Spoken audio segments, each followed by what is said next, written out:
Katonda atwagala nannyini buyinza tukwebaza nnyo nnyini olw'obuyinza bwo n'ekisa kye ebitukuumye tuli balamu mu ngeri ey'enjawulo tukwebaza kubanga kwota yonna obadde otuyigiriza ekigambo ekikulu okuwumulira mu Kristo nate nga tukomekereza kwota eno tusaba byonna ebiyigiddwa byongera okunyweza okukkiriza kwaffe era ne bitukyayiga bireete essuubi eddamu tutambule naawe ennaku zonna abaddu bona abazaana babawuliriza ebigambo bino bituteekereteekere wamu olw'okusikira obulamu obw'emirembe n'emirembe kuyita mu Kristo Yesu Mukama waffe tusabye amiina. Ekyokuyiga kyaffe bwe tuba tutandikira omwakitunuulidde mutya?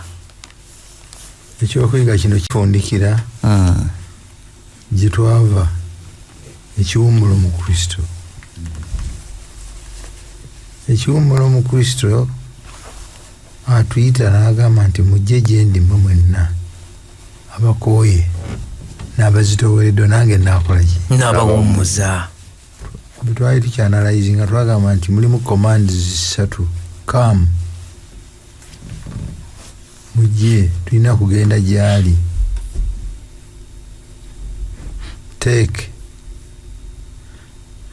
kakati ekiwummulo ekyo Yesu kyagaba kyanjawulo akigabira mu bugubi tujja n'emigugu gino gye twetiise n'ebizibu byaffe wakati mu gyo mu byo mwatuweera ekiwummulo kino ensonga olw'okubanga abituweera mu bugubi mu bulwadde mu makomera mu busibe mu njala mu ki embeera omuntu zotoyinza kufunira mu mirembe ate mufunire ekiwummulo ensonga lwaki ye yekka yalina ekiwummulo ekyo kituufu emirembe mbawa singa ensi bwebawa enganze bwembawa ensi tesobola kugaba mirembe nga tuli mu mirembe egyo tegirina medyayo ndala emirembe gy'ensi gibeera mu comfort mu mbeera nnungi buli kintu nga weekiri ate nebubeera mu mbeera ennungi era gikubula oluusi naye emirembe gya Yesu yekka yasobola ogikola ki? okugigaba mu ngeri ayinza okugikuwa nga oli mu bulumi obutayogerekeka senganga emirembe gya Yesu gyali gikomaawo nga tegisukkako awo nga tuli bakujenjoyingiranga mu bulumi okutuusa tulifa n'oluggwa gwe novaawo n'omulala najja n'agifuna naye enjoyi n'aginyumirwa mu bulumi ne daki gyandifuuse meaningless. Naye emirembe gino gyatuwa deposit kutusobozesa kutwala lugendo lwa bulamu mu maaso naye ng'eriyo emirembe ddala egyenkomeredde ekiwummulo kyayogerako nga gino gyatulezaako tulekako bulezi deposit jalibu kakati egyenkomeredde tugimanyi tutya? Ani yali agirabyeko? Teri yali agirabyeko kuba tulinda miki mirindi yenyini agimanyi yagibikkula yagyerula agyerula mu bannabbi n'agyerulira abatume kakati agyerulira Yokaana ng'ali mu mbeera ze ezimu ziri embi n'amwerulira nti enkomerero ya byonna eriyo emirembe egyenkomeredde ng'abagenda okuginyumirwa tebagenda kuginyumirirwa mu bulumi tebagenda kuginyumirirwa ku maggwa nga luno bwe badde baginyumirwa nga bali mu bulumi. Emirembe gya Yesu kakati tugikwata olumbe lukunyiga tugikwata obwavu bukutta n'obeerera mu bwavu bwo naye ng'olina emirembe gye naye ku luli bwavu tebuli baawo n'ebirala tesobola kukwata mirembe mu bugagga bwange.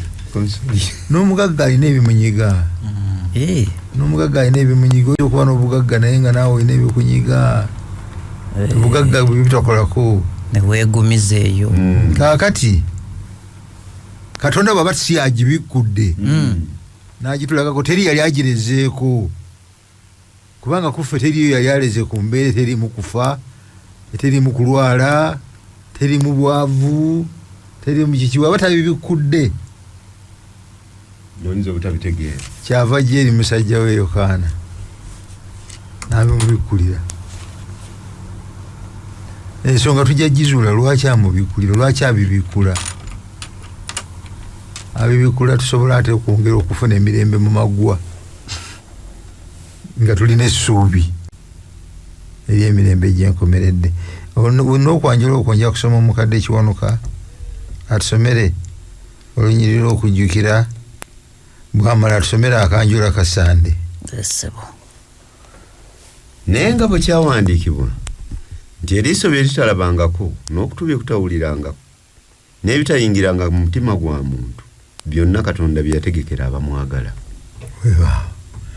Dennis tutaputira olunyiriri olwo n'embeera zaalwo kangezeeko musumba mu context olunyiriri luno bwali baluwandiikanga bagambye amaaso gaffe bye gatalabangako ng'ategeeza amaanyi ag'enjiri kye yali ategeeza mu kiseera kya Pawulo nti bannabbi abaawandiika ku njiri eno bawandiikangako naye nga tebagirabangako naye ebyo byali bitalabwangako ebitamanyiddwa byamanyibwanga Yesu amaze okukola ki okujja naye ffe tulukozesa tutya wano mu context eno lutegeeza ki mukadde wano ayogerera ddala ku byeggulu bye tugenda okufuna ultimate rest bye tutalabangako nga tutuuse mu kiwummulo era bye tutawulirangako n'olwekyo osobola okulukozesa emirundi ebiri tusomere enyanjula ya Sande yagambye nti okwolesebwa okwenkomerero omuyigirizo eyasembayo okufa eyabeeranga ennyo ne Yesu kankana atudde ku kizinga ku kazinga ok'obusibe ak'enjazi ewala ddala bwannamunigina talina kintu kyonna kimuli kumpi mu ebyo bye yatwalanga okuba eby'omuwendo oba ebyagalwa gy'ali kiki ekiteekeddwa okuba nga kyekyali mu birowoozo bya Yokaana bwe yasanga ng'asuuliddwa ku kazinga kano akalekebbweyo ettayo yafundikira atya bw'ati naye kyokka yali yalaba Yesu ng'agenda era yalaba bamalayika babiri nga bayimiridde awo nga bagamba abantu b'e Galiraaya kiki ekibayimiriza nga mutunuulira mu ggulu Yesu abaggiddwako okutwalibwa mu ggulu alijja bw'atyo nga bwe mumulabye ng'agenda mu ggulu genda maaso wabula ekyo kyali kyabaawo myaka na myaka emabega naye nga Yesu taddanga n'abatuma abalala abaaliwo mu kiseera ekyo kaakano baali baafa dda nga n'abasinga obungi ku bo battibwa buttibwa olw'obujulirwa bwabwe bwe baawanga ku Yesu. Ekkanisa ento yali yeeyubuludde mu mijiji era nga kati eri mu masekkati ag'okuyigganyizibwa okwava mu bibiina ebyesezeewala n'ebyo eby'omunda ebyali byawubisibwa. Yokaana ateekwa okuba nga yawulira ng'alekeddwa yekka era nga mukoowu era nga talina kuwummula mu mutima gwe mu mbeera eyo mwaweerwa okwolesebwa okwo. Kaakati ekifaananyi bakisiize.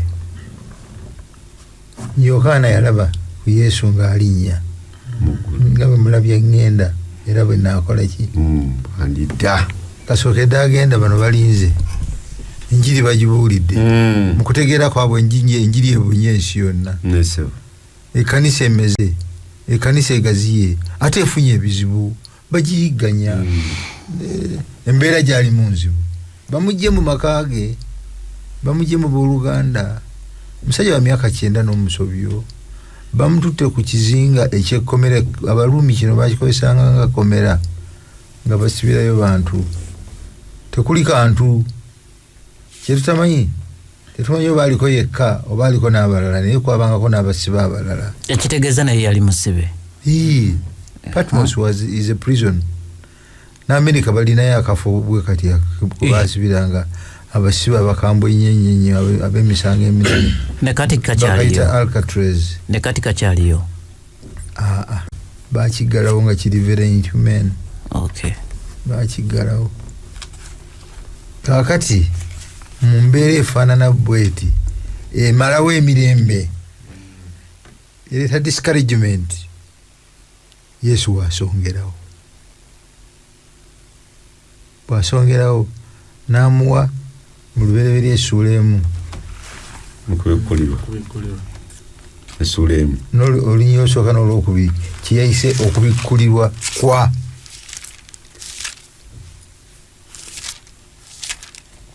yagambibwa ati nti okubikkulirwa kwa Yesu Kristo Katonda kwe yamuwa okulaga abaddu be ebigwana okubaawo amangu, n'awulira malayika we ng'amutuma eri omuddu we Yokaana eyategeeza ekigambo kya Katonda n'okutegeeza kwa Yesu Kristo byonna bye yalaba. Akati wembuuliza ekibuuzo, lwaki okubikkulirwa kwa Yesu Kristo olwoyo ebigenda okukola ki? Okubikkulirwa kwa Yesu Kristo Katonda kwe yamuwa okulaga abaddu be ebigwana okubaawo amangu. Ekibuuzo bwe kijjira, lwaki mu bulamu bwa Yokaana ku ssaawa eno, mu bulamu bwa Yokaana bwe tumaze okulaba, bwe sisuubira nti bulamu bwa Yokaana bwokka bwe bwali mu mbeera efaanana bweti, bw'ate oba ku batume tewasigaddeyo n'omu bonna batte ekkanisa eri mu kuyigganyizibwa embeera. Gwe baweera obujulizi ye abiraba n'abireka. Lwaki mu mbeera eno okwolesebwa kuno okwa Yesu okujja okulaga ebigenda okubeerawo mumpeeyo ku nsonga ng'emu oba bbiri, lwaki kujja mu mbeera efaanana bweti? Mugaso gwakyo mugaso ki? Nsebo nze ndaba nga waliwo okubeesebwa ago ge mazima. Yokaana weewaawo singa tumutunuulira okuviira ddala eri ng'ali ne Mukama waffe awo tuzaako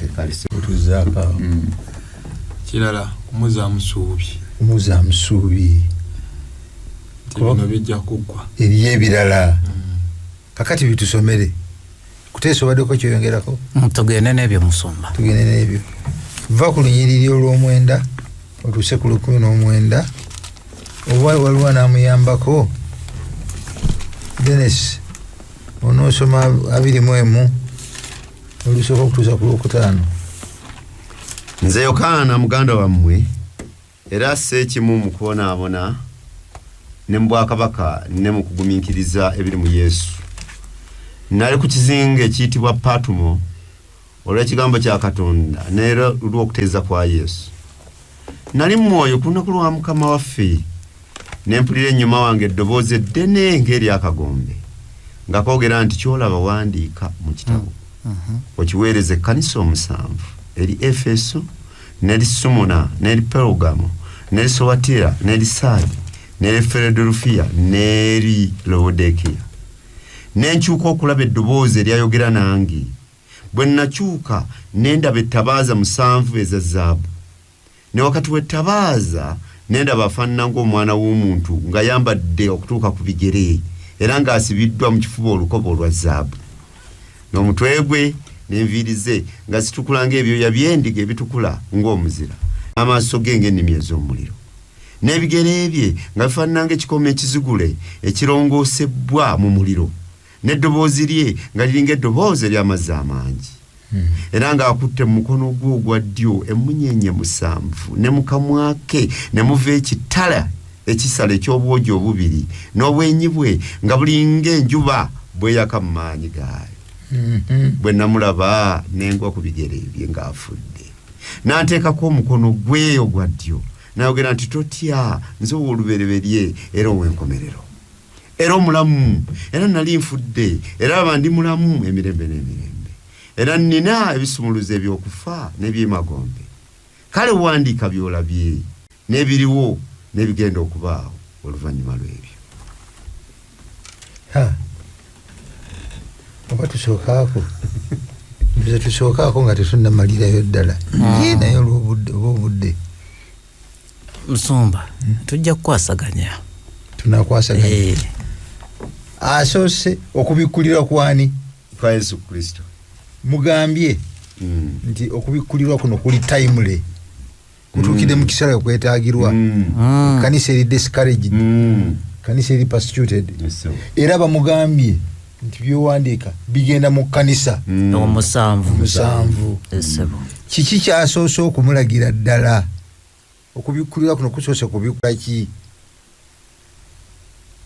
kusoose kubikula ki eri abagambye nti musumba naye obubuuza obubuuza bubi bukalubo nnyo nange nwana nabo naye kusoose kubikkulira ddala mukama we webale nnyo kubikudde mukama we gwe yalabako ng'atunula atya gwe yalabako luli bwe yamulabanga mu ngeri ndala naye leero amulabye ng'ali wakati w'ettabaaza omusanvu amulabye nga ayakayakana obwenyi bwe bulinga enjuba gwe yasembayo okulaba yali atunula atya gwe yasembayo okulaba ng'alinnya mu ggulu yamulabanga owa bulijjo gwe yasembayo okulaba abasembera ku mmeeza yali atunula atya yali atunula ng'omuntu owa bulijjo gwe yasembayo okulaba ng'ali ku musalaba yali atunula atya ng'aweddeyo gwe yasembayo okulaba eriisi eryasemberayo ddala nga mulambo kati wuuno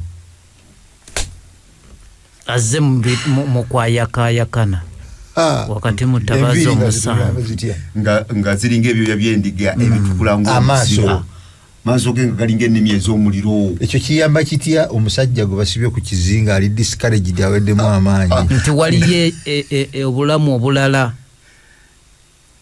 kimuyamba nti omusajja gwembuulirako wanjawulo obanga afaanana bw'ati nange ayinza okunfaananya bw'atyo ani yawandiika tetunaba kumanyisibwa kye tuliba naye tumanyi nti bw'alirabisibwa tulifaanananga ani yakiwandiika naye nga kibalifaanana yali akirabyeko akiraba kati kino akiraba kati ekyo kimukola ki kimuzaamu amaanyi kimuzaamu okubeesebwa n'awulira nga waakiri ekkanisa zino zabadde yeraliikirira eziyiganyizibwa ezifutyankibwa abakola batya agenda okukyuka okutuna mabega ng'alaba ki waliwo ali in control azira mu mukono gwe nga mu mukono gwe akutte ekkanisa omusanvu he's in charge man. This is timely, this is comforting. Soma Bikulirwa 21 Nendaba eggulu erijja n'ensi empya kubanga eggulu ery'olubereberye n'ensi ey'olubereberye nga bigenze n'ennyanja nga tekyaliwo nendaba ekibuga ekitukuvu Yerusalemi ekijja nga kikka okuva mu ggulu ewa Katonda nga kitegekeddwa ng'omugole ayonjereddwa bba nempulira eddoboozi eddene eriva mu ntebe nga lyogera nti laba eweema ya Katonda awamu n'abantu era anaatuulanga wamu nabo banaabeeranga bantu be naye Katonda yennyini anaabeeranga wamu nabo Katonda waabwe naye alisangula buli ziga mu maaso gaabwe era okufa tekulibaawo nate so tewaabengawo nate naku newankubadde okukaaba newankubadde okuluma ebyolubereberye nga biweddewo n'oyo atuula ku ntebe ng'ayogera nti laba byonna mbizizza bujja n'ayogera nti wandiika kubanga ebigambo ebyo bya bwesige era bya mazima. Mukadde mungi tusomere essula ya 22 olunyiro lusooka okutuusa ku lwokutaano. Naga omugo gw'amazzi ag'obulamu ogumasamasa ng'endabirwamu nga guva mu ntebe ya Katonda n'ey'omwana gw'endiga wakati w'oluguudo lwakyo era eruuyi n'eruuyi ow'omugga omuti ogw'obulamu ogubala ebibala 12 oguleeta ekibala kyagwo buli mwezi n'amalaga ag'omuti gakonya amawanga so tedibaayo nate ekikolimu n'entebe ya Katonda n'ey'omwana gw'endiga eneebeeranga omwo n'abaddu be banaamuweerezanga. Amina.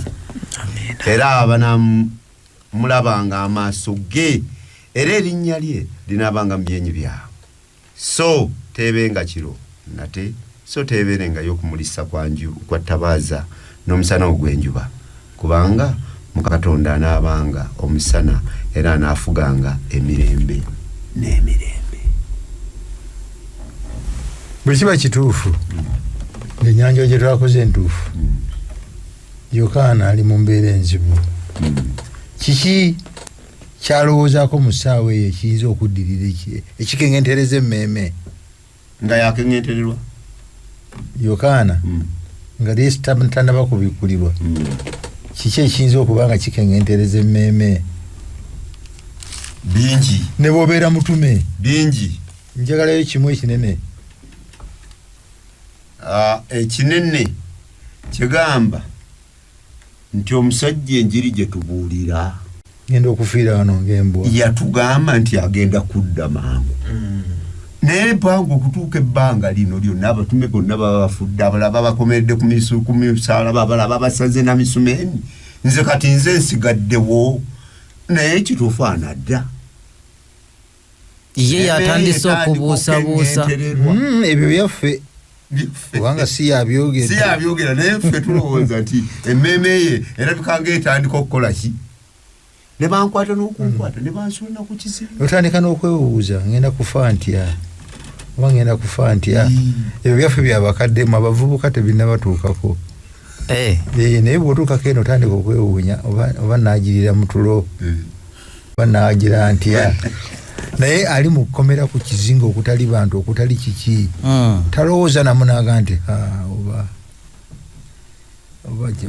oba neeraba ono bwajja n'amugamba nti kano si busooka okajja emusumba nti emyaka ali mu 9 mu emeka namusobyo n'emyaka 9 giwulira empewo okukamala obukamazi ali ku kizinga ki Pawulo lwazi asula bubi alya bubi anywa bubi embeera gy'alimu toyinza simanyi ngeri gye ono najja obubaka bwe muwulidde kiki bye muwulidde mmwe ndikuzizzaamu amaanyi oba olya bubi oba osula bubi oba oli mu mpewo noga nti keefuuwe oba efuuwa keefuuwe.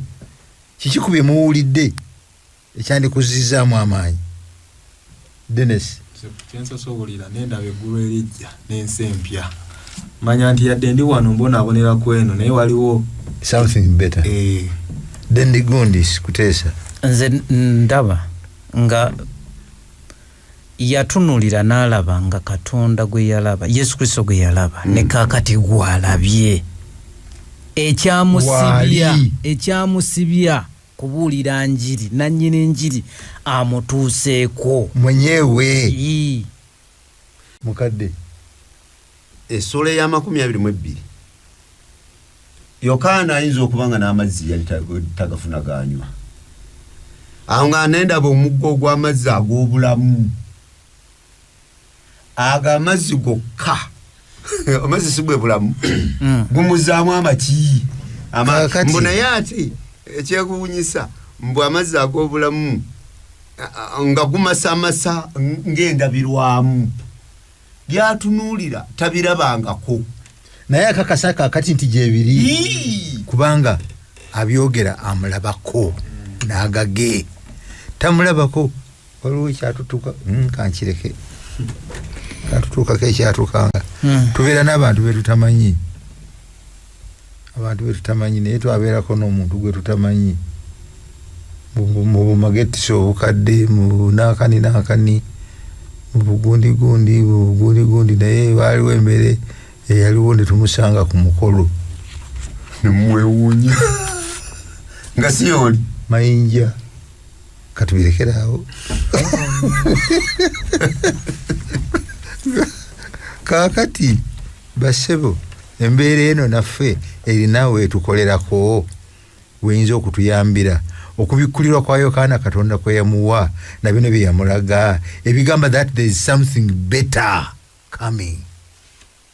Naffe birina bitukwatirako birina embeera bitubeera naffe ne bibanga bitukola kyekimu nga kye byakola Yokaana. Kale embeera eno ng'owulira oweddemu amaanyi oweddemu essuubi bino ebigambo obisoma bikuzaamu naawe amaanyi n'essuubi nti oba Yokaana yali mu kubonaabona ate okusinga n'okwange kwendimu bwe yafuna okwolesebwa okwo naye nange bintuukirako mu mbeera eno gye nkola ki. N'olwekyo obunnabbi buno bwaffe n'olwekyo ekimu ku bigenderera by'obunnabbi kiki ku nsonga ennyingi ennyo lwaki Katonda awa obunnabbi nakuŋŋaanyiza ensonga 7 lwaki awa obunnabbi naye okusinziira ku kye tunyonyodde emu ku nsonga enkulu Katonda kyava awa obunnabbi obw'ebigenda okujja nsonga ki okutulaga how it will end. Nga akaana kali akasoma ekitabo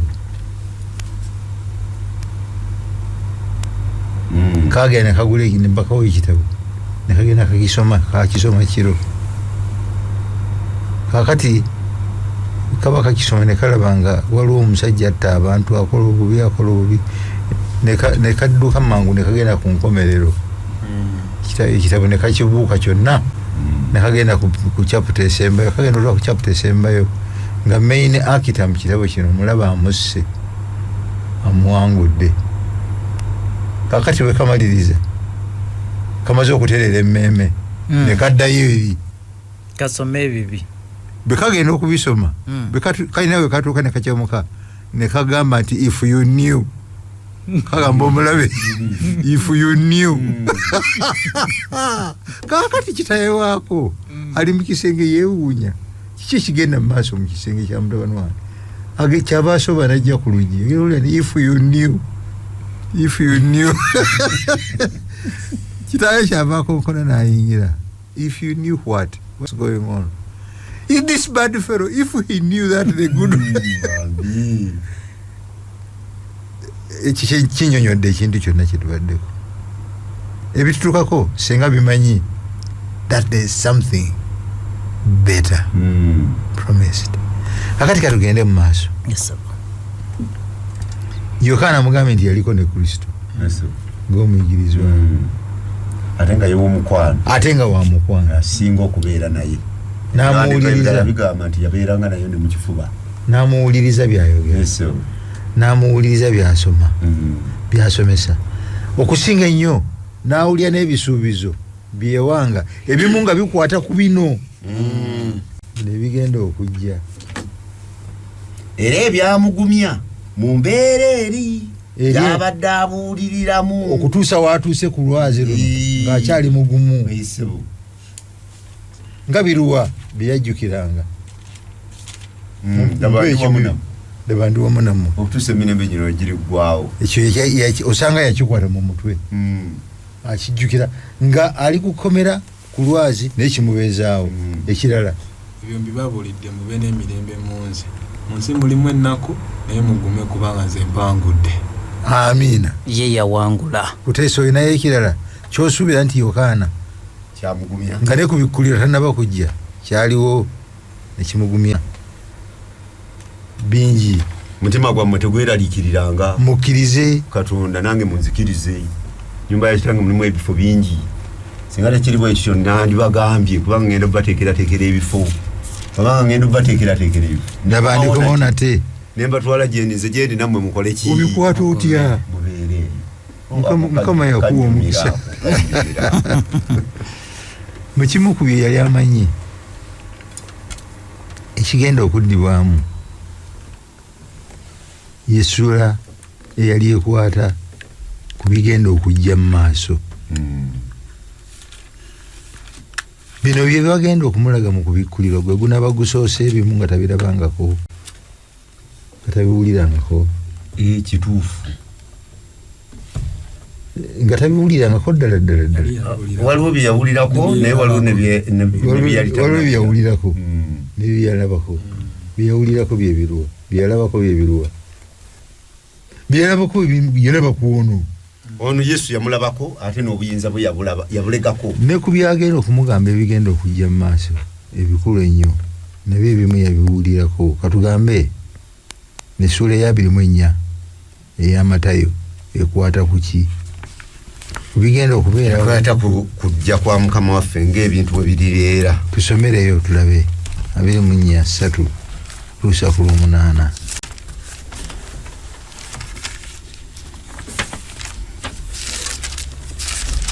Matayo 24 olunyiriri olwokusatu agamba nti bwe yali ng'atudde ku lusozi olw'Ezeyituuni abayigirizwa be ne bajja gy'ali kyama ne bamugamba tubuulire bino we biribeererawo n'akabonero ak'okujja ku bwe kaliba n'ak'emirembe gino okuggwaawo.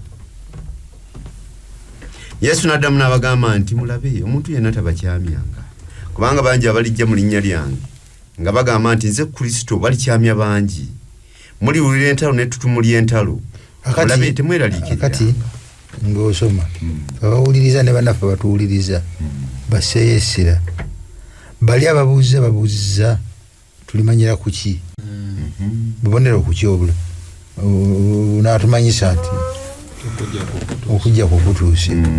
Yesu addamu ti omuntu yenna tabakolanga ki omuntu yenna tabakyamyanga mbadde yatuseeyo balijja bakristo ab'obulimba ekyo kimu. Ekyokubiri kuba abangi balijja mu linnya lyange nga bagamba nti nze Kristo balikyamya bangi muliwulira entalo n'ettutumu ly'entalo otyo mulabe temweraliikiriranga kuba nti ebibiri emakubaawo naye ng'enkomerero ekyali naye ng'enkomerero ejja ekyaliyo olumazi luweddeko Olwomunaana ate tulinaggwako. Agamba nti kubanga eggwanga liri litabaala eggwanga ne kabaka alitabaala kabaka walibaawo enjala n'ebikankano mu bifo ebitali bimu naye ebyo byonna lwe lubereberye olw'okulumwa. Kakati ebyo ku mulembe gwa Yesu byaliwo ne bwe yayita n'abakubaawo byaliwo entalo ettutumu z'entalo kuviira ddala ku lubiri n'enjala naki bisaavinga bitya ng'obubonero bw'okuddako bali bwe bamusabye oba byasaavinga mu kiseera kye ne mu kyaffe kakati bikyasaavinga era entalo mpitirivu entalo zaaliwo nakati zikyaliwo weziri buli lutalo olugwawo nti enkomerero etuuse ne wayita emyaka 10 tennakola ki bisaavinga bityanga akabonero abaliwo kakati tuyinza okubitunuulira ne tugamba nti enkomerero etuuse tukisinziiza ku kinga zibaddewo olalonga anti ku guno omulembe gwaffe obwangu oba ngambe biri rapid okusinga mu giri emirembe nti muno omulembe byeyongedde nnyo biri rapid. Ekirungo yongeddemu ekirungo luli entalo zaalingawo naye nga zirimu oluusi n'okusaasira okutonotono naye kati n'okusaasira tekukyaliwo kubanga waliwo n'ebirala ng'agamba nti abantu bali babeeyagala bokka ate kati kiriyitidde abantu mu kweyagala tebakyali alumirirwa tebakyali afaayo ensi bweti bwefaanana n'olwekyo kyoyisa ekirungo tukiyite escalation ebintu biyinza okuba nga bye bimu naye nga levo kwe biri mu lesoni wano bagezezaako bwe bati abalina lesoni eziri mu commentary ku page 155 kansome nga muvuunula kuteesa oyo muvuunuzi mulungi. The Savior did not give us a date for his coming. omunonozi waffe teyatuwa lunaku lwakudda but he did tell us about signs that would allow us to know when it was near. naye yatubuulira obubonero obugenda okututegeeza oba okutukkirizisa okudda kwe nga kusembedde. Jesus' sermon on the last day signs focuses on 4 specific areas. okubuulira gw'omunonozi okw'obubonero kutunula ku ngeri nnya. Kusesera ku ngeri nnya. Number 1, signs in the realm of religion. Akabonero ak'ebyenzikiriza akajjira mu byeddiini. Mu byeddiini agambye kiki kwe tulabira ne tugamba nti bangi balijja babulira mu linnya lyange. Bangi balikola ki? Balikyusa bangi nga beerimbise mu linnya lyange. Kakati katugeraageranye mu kiseera ky'abatume mu kiseera kya Yesu. Bannabbi bangi abajja mu linnya lya Yesu baali bangi nga be tulina kati. Si bwe baali bano bangi nnyo Musumba. Twegendereze nno. Okitegedde Kuteesa? Nkitegeera. Ku mirembe egyo nga buli wedda osanga Yesu gwe owulya Yesu tomanyi kwawula batuufu na batali batuufu naye bwe gwali oba kiyitiridde kati omulembe guno Yesu ye waali mungi omutuufu. Yesu yayogerwako. Yesu waliwo bye tulabye byeraliikiriza mu linnya lya Yesu. kati Musumba nze kanjogere ku myaka gyaffe gy'abali nyinza okuba sigitegeera nnyo naye ku gino we tukuze nga tulaba mu buto bwaffe Yesu abaddewo ng'ayogerwako naye mu myaka kati gye tulimu ate Yesu ayitiridde nnyo owa buli ngeri.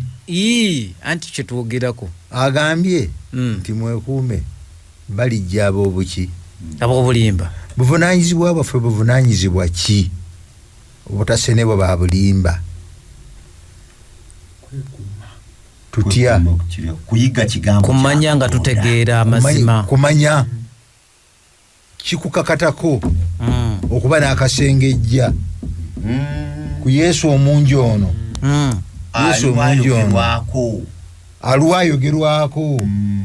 Yesu omungi ono aluwa atanse. Yate bwobanga okola akasengejjaako okalabira kuki kigambo kyani? Kya Katonda. Ako tukaveeko. Ekigambo ke kasengejja. Butosengejje ojja kumiriramu engamira. Sikozesa mutwe gwange. Nendaba. Wotokozeseza mutwe gwo. Nebyamagero. Kakati tukyali kuki? Tukyali ku bigambo bugambo. Mujje muno n'ekyamagero kyammwe. Ino bikola. Naye eriyo olunaku olujja okujja. Ino tebikola. Nti basse n'omuliro okuva mu ki? Mu ggulu. Bazuukiza abafu bakole kino. Musole kiri. Nti bangi ne ku balonde. Senga tekyali kibanga kiyeezeka n'abalonde okutwalibwa. Akasengejja keetaagibwa seriously si kubalaata bubalaasi nga bwe tubalaata ennaku zino ne tubalaatira mu bukristaayo waffe kubanga tukuuma sabiti tukola ki. There is coming a time tuvuddewo. Tugenze wano mu lesson baga nti international affairs ezedda buli ggwanga lyabanga n'eryazo naye tulondeyo nga kiki international affairs zemulaba nga zibuutikidde zikwata ku buli muntu buli ekigwawo kakati kikwata ku buli muntu. Ebyobutonde environment ekyo kiri mu nature bakiwadde gundi bakiwadde special. Abantu okubeera nga balumwa mu ngeri ezitali zimu. Enkolagana z'amawanga amanene. Amawanga amatono. Enkolagana z'amawanga amanene naffe zitwaliramu. N'amawanga amatono. Ebintu bino kakati nga COVID. It is an international issue. Tekyali. Tewali watali. Luli kawumpuli yakubanga gwanga gundi. Kakati kawumpuli olukuba e China ng'ali Uganda ng'ali Congo ng'ali Gindi. Ekitegeezo weeri talina issue emukwatako yekka. Tolabaawo. Kako kabonero.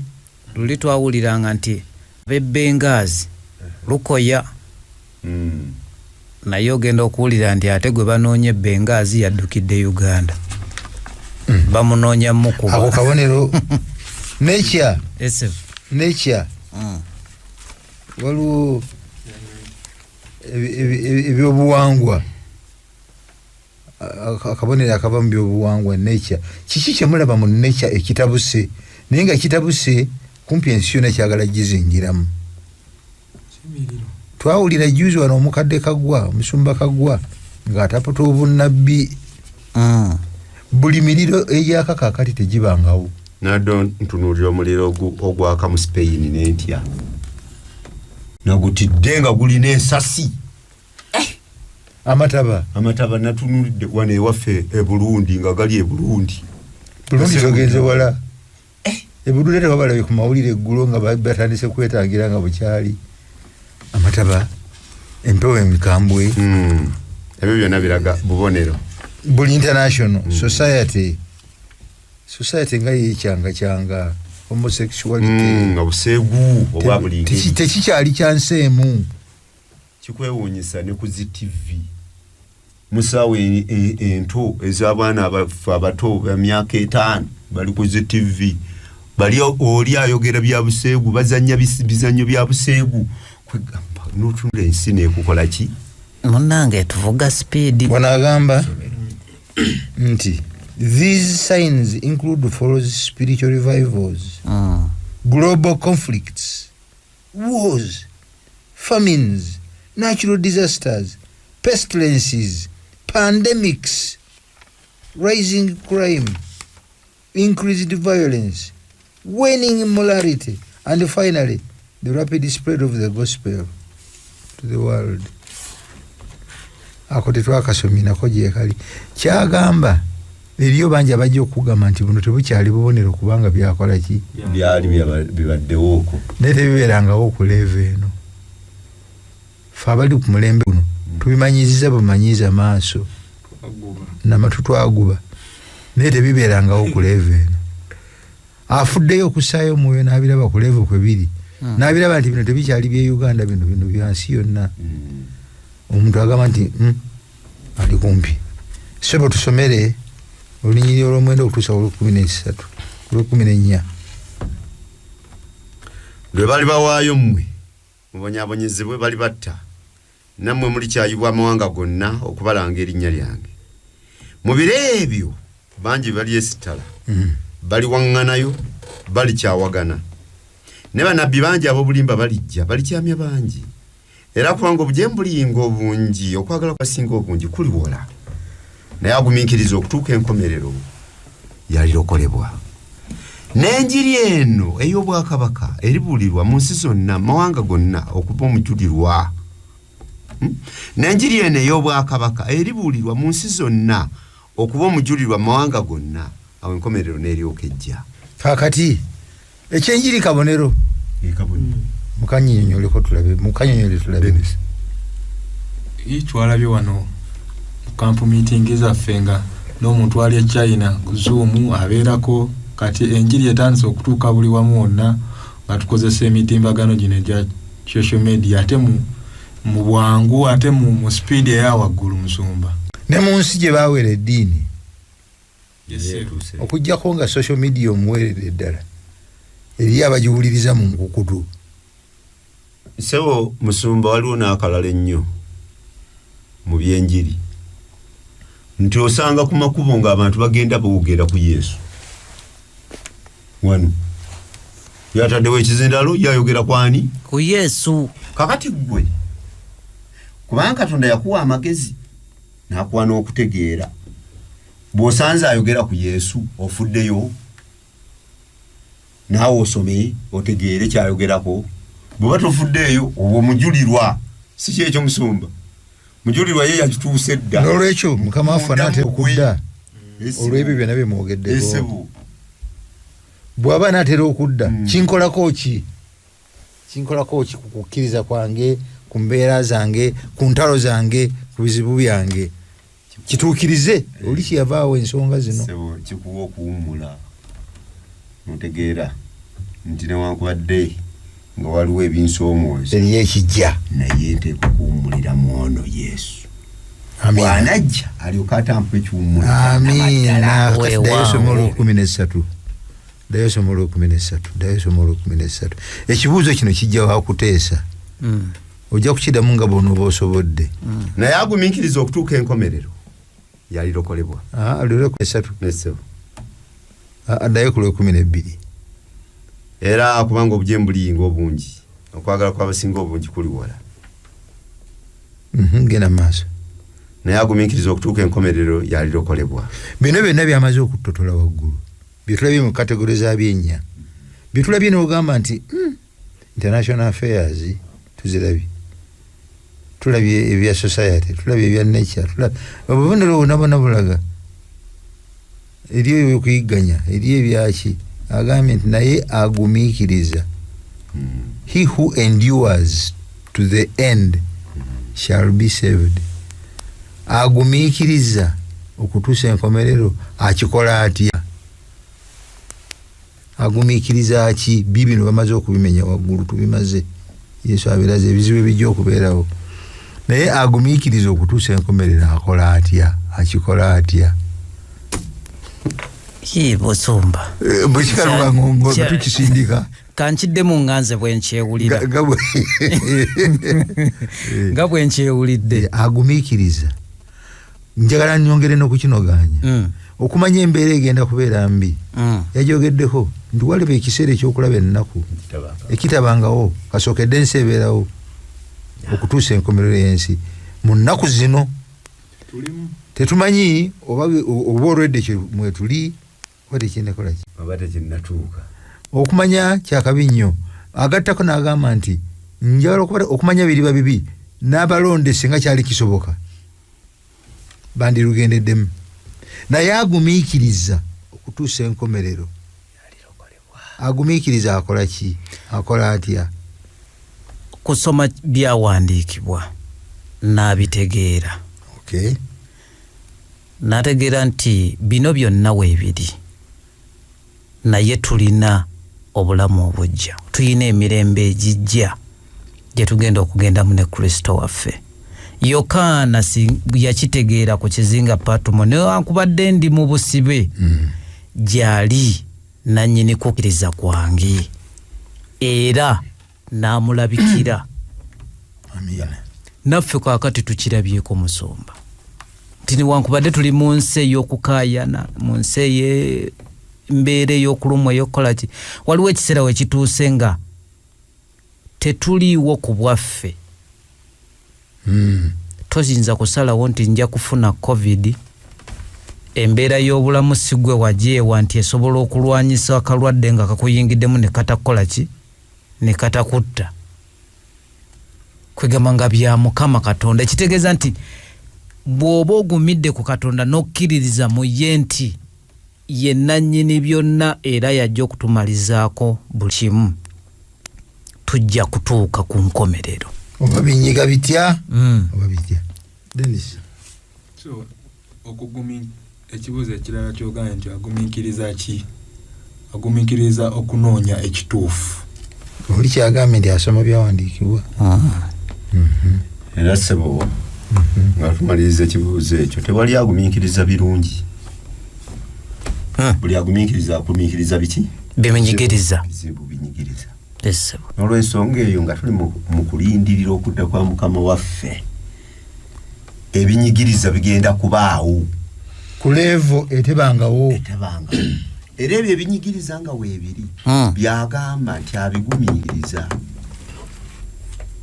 biyinza okujja mu byensimbi, biyinza okubanga bulamu oba bugenda, n'ebiringa ebyo n'ebirala by'oyinza okulowoozaako kubeera bwereere n'ebiringa ebyo n'okuyigganyizibwa okusukka ku ekyo ky'oyinza okulaba.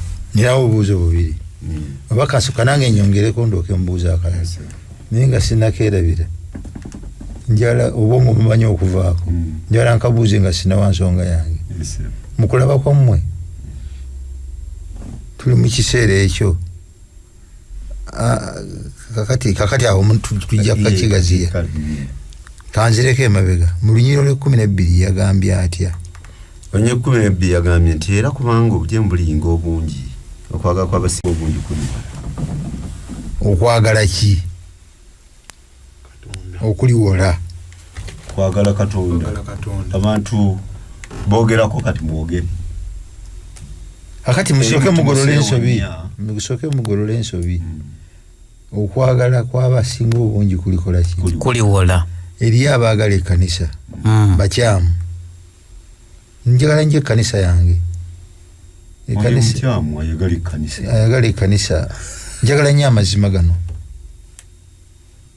Ekintu kyokka kye twagambibwa okwagala n'emitima gyaffe n'amaanyi gaffe naki yagala Mukama Katonda wo n'omutima gwo n'amaanyi go n'amagezi go byonna gonna. Agambye nti olw'okubanga embeera eribeera mbi okwagala kwabasinga obungi. Okwagala ki? Katonda. Okwagala Katonda kulikola ki? Kuliwola. Ng'ebibuuzo bingi nnyo ebibuuzibwa lwaki nze. Lwaki bino bituuse ku nze? Lwaki nze? Kaakati anagumiikiriza okutuusa enkomerero kiki kyanyweza? Kwagala Katonda we. Kwagala Katonda we. Ako njala tukalemereko lwa nsonga. Lesoni zonna zetuze tusoma okutuusa olunaku lwa leero zituyigiriza nti ekintu ekisinga obukulu relationship with God, enkolagana ey'omukwano ne Katonda wo. Enkolagana ey'omukwano nani? Ne Katonda. Ate nga tufundikira lesoni eno tewali ayinza kufuna kiwummulo okujjako ng'ayagala Katonda we. Nnyo ne bw'oba oyagala nnyo tolina woyinza kijja. Abantu abaagala bantu bannaabwe. Nagagga ebadde yakafa ebiseera ebyo agambye nti atambudde mu malwaliro agatayogerekeka naye era genda okukakana ng'akoze eki afudde.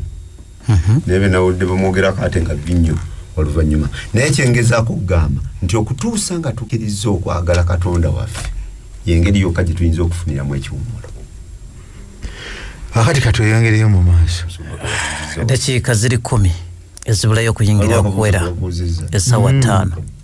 Dakiika 10. Mbadde ngenda kabuuza lwa nsonga.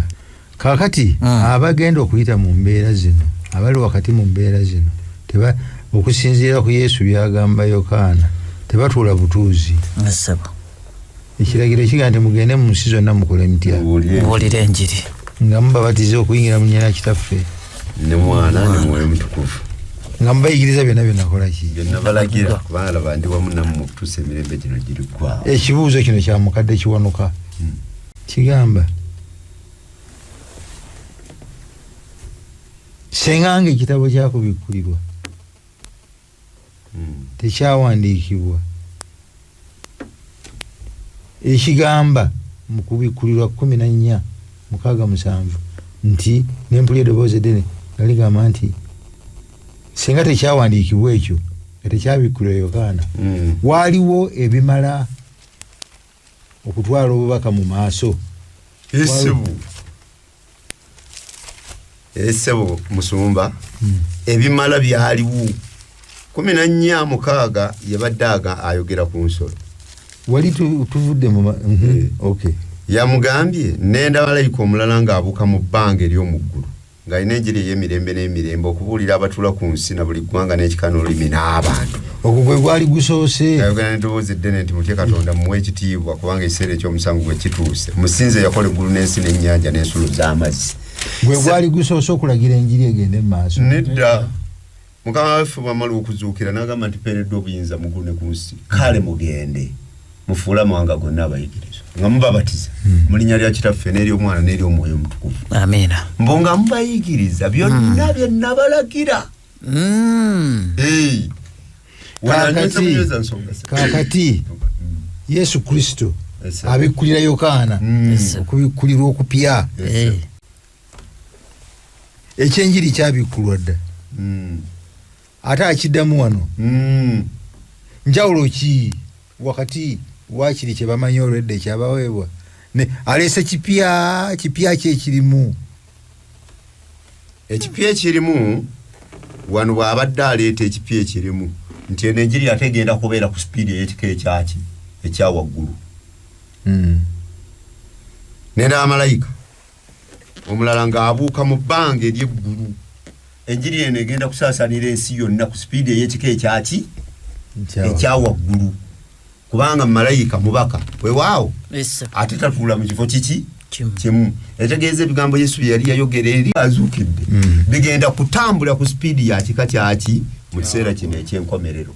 Kagamba Yokaana alagibwa atunula musajja wa Katonda ng'alaba tewali agenda kusigala nga tategedde bantu bagenda gaana muki ekyo kimu uganye Dennis olina kyoyongerako Munyoro Omusanvu agambye ng'ayogera n'eddoboozi eddene nti mutye Katonda mumuwe ekitiibwa kubanga ekiseera ky'omusango gwe kituuse mumusinze eyakola eggulu n'ensi n'ennyanja n'ensulo z'amazzi nti buno obubaka butuukira ddala ku mulembe gwaffe guno nti guno gwe mulembe oguganye Katonda nti ye mutonzi omulembe oguze nga waliwo evolution ye nti twava mu nkima kati buno obubaka butuukira ddala ku mulembe gwaffe nti tumutye Katonda ono yatonda eggulu n'ensi nti ye mutonzi n'ennyanja n'ensulo z'amazzi mwebale nnyo ensonga eyokusatu nayo mweri ebufuula obwenjawuloko obutuukira ennyo ku biseera byaffe n'okusinga ku bya Yokaana nti kubanga ekiseera ky'omusango gwe kikoze eki tumanyi tutya tukimanyidde mu bunnabbi Danyeri bwe yawa ng'ekiseera eky'omusango tekyaliwo mu biseera by'Abayokaana kituufu ekiseera eky'omusango kiri eno mu biseera ki ebyaffe bino akati agamba nti ng'obwakabaka tebunnajja muti waliwo ekiseera ekyaki eky'omusango ekyokusala omusango akati kagireyo ddala olage bwe bwandikira kusala omusango endakiika ze batuwadde ziweddeyo tono kale tugende ekiseera kigenda kuba kizibu esebo ekiseera kigenda kuba turbulent embeera tebangawo ate teriddayo kukola ki kubaawo Bebulaniya 11 13 okutuusa 16 olwa 13 agamba nti abo bonna bafiira mu kukkiriza nga tebaweereddwa ebyasuubizibwa naye nga babirengerera wala era nga babiramusa era nga batuula ng'abagenyi era abatambuze ku nsi kubanga boogera bwe batyo aboogera bwe batyo boolesa nga banoonya ensi ey'obutaka era singa bajjukira ensi eri gye baavaamu bandibadde n'ebbanga okuddayo ne kaakano beegomba ensi esinga obulungi y'ey'omu ggulu Katonda kyava alema okukwatibwa ng'ensonyi olwabo okuyitibwa nga Katonda waabwe kubanga yabateekerateekera ekibuga Owalesoni yabuuzizza ekibuuzo kisuubizo ki ekiri wano mu Bebulaniya nga tekikoma ku bali abakadde naye nga naffe kitutuukirako kisuubizo ki ekiri mu Bebulaniya tekikoma ku bali kyansi ennungi tuddiremu olw' 13 ne 14 aga nti abo bonna bafiira mu kukkiriza nga tebaweeredde ebyasuubizibwa naye nga babirengerera wala kakati ako bannaffe abaatusooka baafa bawummudde kubanga bafiira muki mu Kristo mu kukkiriza naye ng'ebyasuubizibwa bino tebabiweereddwa babirengerera ludda wala genda maaso nga babirengerera wala nga tebaweereddwa ebyasuubizibwa naye nga babirengerera wala era nga babiramusa era nga baatula nga genyi era batambuze ku nsi ekitegeeza bino byebalengera obulengezi nga batambula mu nsi eno byebalengera obulengezi nga babiramusa okubiramusa tetutya nga babyegomba si kubyegomba bwegombi nakagadde nnyo mu luzungu wano mu luzungu lwa bayibuli yange kagambye they are looking for a country of their own nga byabwe bange babirengera bulengezi naye byabwe naye okubirengera obukakafu bwe balina nti byabwe biisa amaaso ku bizibu bino byonna ebibeerawo ne batuuka okufa nga bafiiridde mu rest bafiiridde mu kukkiriza beeganyisizza kamaleeyo kubanga boogera bwe batyo nga boolesa nga banoonya ensi ey'obutaka eyaabwe ku bwabwe n'oluddako era singa bajjukira ensi eri gye baavaamu bandibadde n'ebbanga okuddayo naye kankano beegomba ensi esinga obulungi ey'omu ggulu Katonda kyava alema okubakwatirwa ensonyi okukwatibwa ensonyi ku lwabo okuyitibwa Katonda waabwe kubanga yabateekera ekibugo. Olunyiriri luli twalusinze ludda wa olwagambye nti tebaweebwa ekyasuubizibwa. Tebaweebwa ebyasuubizibwa. Abo bonna baafiira mu kukkiriza nga tebaweereddwa ebyasuubizibwa naye nga babirengerera wala. Kaakati lesoni yakagaziiza Ibulayimu baafa nga balina ebyasuubizibwa bye balengerera ludda wa ewala baafa nabyo. Waliwo lesoni gye bagyemu mu lesoni eno egamba nti waliwo banafe abagamba nti bw'ofa ng'oli mulungi omwoyo nga gugenda mu ggulu nga gugenda mu kwesiima. Era munnaffe kati yaali eri yeesiima omubiri nti ogwo gusigala eno. Abantu bebamu abo abagwera bwe batyo ate be bagamba nti omwoyo gwaguwummuza emirembe ogugenze oguli mu kwesiima oguli mu kucakala.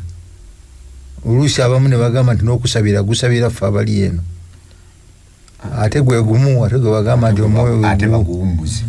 Ekyandiikibwa kino kitereeza kitya enjigiriza eyo mu ddakiika emu nti bali baafa n'ebisuubizo naye nga tebaweebwa bikola ki byasuubizibwa. Ebyasuubizibwa bye biruwa bwe bulamu obw'emirembe n'emirembe. bwe bulamu bw'emirembe n'emirembe. Ebyasuubizibwa y'ensi empya. Ebyasuubizibwa nti tebabiweebwanga nga bakyalindirira naffe mulumba bakola ki. Ekyandiikibwa kino kitereeza kitya enjigiriza egamba nti abafu abalungi olugira nga bagenda mu ggulu mu kwesiima. Okozesa otya ekyandiikibwa kino okutereeza enjigiriza eyo?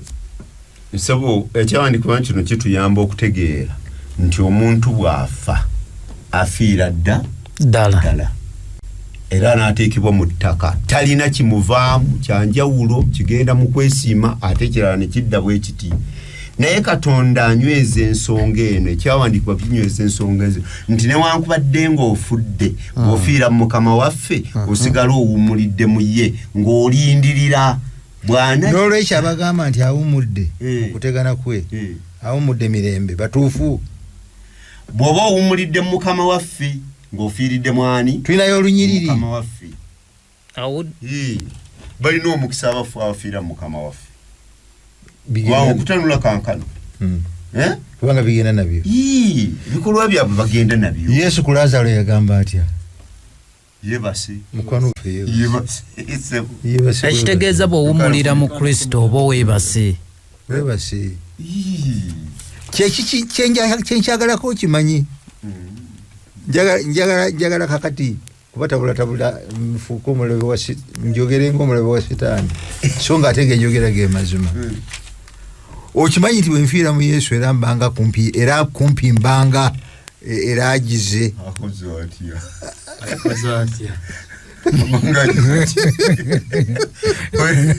Ofiira mu Yesu Mukama waffe obanga akoze kubanga agenze mu ggulu bwe gunzigwamu katibe kapa mu sekendi emu okuddamu okuzula nga ndaba ki ojja kuba ng'otunuulira Mukama waffe. Mba ndi mu ye nfiira mu ye mbanga mu ye oba mu ye oba mu ye kubanga omumwoyo saagala kuwabya bantu ba Katonda naye ekirungi ekikirimu ndi bw'ofiira mu Mukama waffe owummula naye okuddamu okutemya n'okuzibula ng'omulabako na maaso nga kutemya naki nga kikowe oli wajja okubuuliza nti ate batufiiridde mu Mukama waffe bafa bakola batyo. Ebyokuyiga bwe bityo bye bitambudde mpolampola naye njagala tuwumbewumbe mpola naffe tuleme kuyingira ate mu budde bw'abalala. Kakati ekya mukyala Lutaakome ekyo twakitegedde nti abafu bafu kutuusa. Ekyalubwama Matthias nakyo tukitegedde nti agazibu gano agatubonyaabonya senga olikyukira n'oligamba nti if you knew. Kale singa omanyi kizibu gwe singa omanyi tena byensuubira assurance eyo naye ate nsuubira era kye tulina kati okukola anti twerabira obulumi kintu kibi nnyo. Obulumi bwalowoozesa Yesu ndi kitaawe amulese n'alaja na kitange kyekikundeseza. It's pain. Naye senga obukyukira n'obugamba nti if you knew, bulumi gwe busobola okudduka. If you knew nti oli mufu, the good guy is the main actor agenda kumalawo. Oseka muno bwomala okuseka muno n'obulamu ne butambula. Nze mbadde nkozesa luyimba lwe bayita This Too Shall Pass. This Too Shall Pass nga bebijja kayimba nga ntereera nakiro kijja kuyita. Naye Lubwama mpaddeyo kano kakati Dennis Alfred Lubugumu abuuzizza nti yonono naye yawummula mukabweze nkomerere. Alfred ejjukirayo nawe twamwogerako yona alifuna ekiwummulo naye twamaliriza sabiti yayita nti tetwamanya conclusion ya ye ni Katonda we bakola ki bwe bamalira naye nga tukakasa nti esaala eri gye yasaba nga ali mu kyennyanja yali so positive era nga tusuubira nti yafuna ekiwumulo naye tetumanyi conclusion gye yakoma mu ssuula ey'okuna eyo wawe bamalira ne Katonda we. Be bamanyi bwe beesootinga naye Yesu bw'ajjayo yona ku nkomerero n'amukozesa ng'ekyokulabirako nga bamubuuza nti tulaga akabonero n'abagamba nti ngenda kubalaga ka Yona nga bwe yamala ennaku 3 mu kyennyanja. Tekitegeeza nti babigira naye Mukama we okumwogerako bw'atyo n'amukozesa nga illustration. Osanga beesootinga ate nga nekisinga obukulu ssebo Musumba nti tumaze okiraba nti kwagala Katonda. Yona yali ayagala Katonda we, yali amwagala naye ebisoomooza bye byabeera ng'ebyagala okumukutula kwani buli lwe byajjanga nga biringa ebyagala omukutula era yembeera kumpi gye tukola ki gye tutambuliramu. Kafeero okwogerako ki Kafeero abaagala Mukama waffe bwe bafa ayogedde akantu kenjagadde nnyo agambye bangenda okubateekerateekera ebifo naye bangenda okubateekerateekera ebifo laba ndikomawo nate ne mbatwala gyendi eyo gyendi namwe mubeere eyo akomawo 10 kubanona singa abafa bwe bagenda ate anona ekyokubanona ye ate ndijja mbatwale kati abaagala Mukama waffe Kafeero kaleese kakulu nnyo nti olw'okubanga ngenza okubateekerateekera ndikomawo nate mbatwale gyendi. Kati ate atunonera ki nga twatuuka dda? Ate atunonera ki? Weebale nnyo Kafeero. Ebibuuzo tujje tubiwe nga kaseera kanene naffe tufune abatubuulirirako. Obuntu tujja kufuna obudde obwo. Mukadde tuwumbe ne kali akantu kaffe kubadde ogamba. Kabadde mu Bafiripi essula 4 olunyiri olwokuna tuusa ku lwomukaaga. Kagambye nti musanyukirenga Mukama waffe ennaku zonna nate njogera nti musanyukenga okuzibiikiriza kwammwe kumanyibwenga abantu bonna Mukama waffe ali kumpi temweraliikiriranga kigambo kyonna ne mu kigambo kyonna mukusabanga n'okwegayiriranga amu n'okwebazanga bye mwagala bitegeezebwenga eri Katonda. Amiina. Essuubi lyaffe ery'okudda kwa Mukama waffe liteekwa okuba lirimu ebisoomooza. Omusajja ono Pawulo agenda okuwandika ebigambo bino ng'ali mu kkomera. Kituufu? Naye nga yagambye nti musanyukirenga Mukama waffe mu byonna ebisoomooza wabengawo okusaba na kwegayirira Katonda kumutegeeza mumutegeeze butegeeza bwe muli kubanga essuubi lyammwe weeriri olwedde lyakakasibwa dda. Se Musumba oyongereza. Sawa yaffe tugimaze. Obadde okukyongerako Dennis? Osoma waliwo story yaffe yabadde yasembe ey'omukyalo oli. Ne batuwayo dakiika 2 tugiwa. Story. Dakiika 2. Tulyoke tusabe.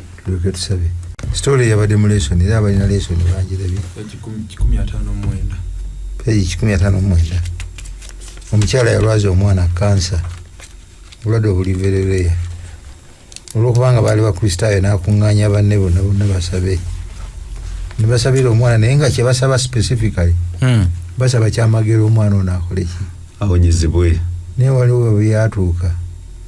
Obubonero bwonna nga bulaga nti omwana taawone. Era mu butuufu n'afa. Oluvannyuma lw'okusaba okutagambika. Omukyalo ono, sometime after his death, we were talking and she made this remarkable statement. Vunula. Kadde musoma. Oluvannyuma lw'okufa ku mwana. Twali twogera n'ayogera statement eno ey'amakulu.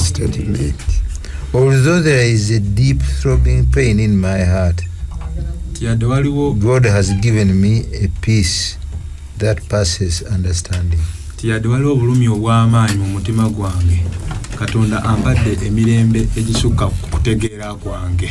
Ne bamubuuza nti emirembe gino ogifuna otya n'agamba, when you do not understand, you can still rest in Christ's love and care. Ne bw'oba tobitegeera osobola okuwumulira mu Christ. osobola okuwumulira mu Kristo ne mu mirembe gye. Katusabe. Besebo. Mukama Katonda kitaffe, ago ge mazima bingi ebituukako, ne tusaba ne tulaajana ne bitavaawo, naye abakwagala n'emitima gyaffe gyonna n'amaanyi gaffe n'obulamu bwaffe tumanya nti oli mu control, olina obuyinza obubijjawo bw'oba oyagadde.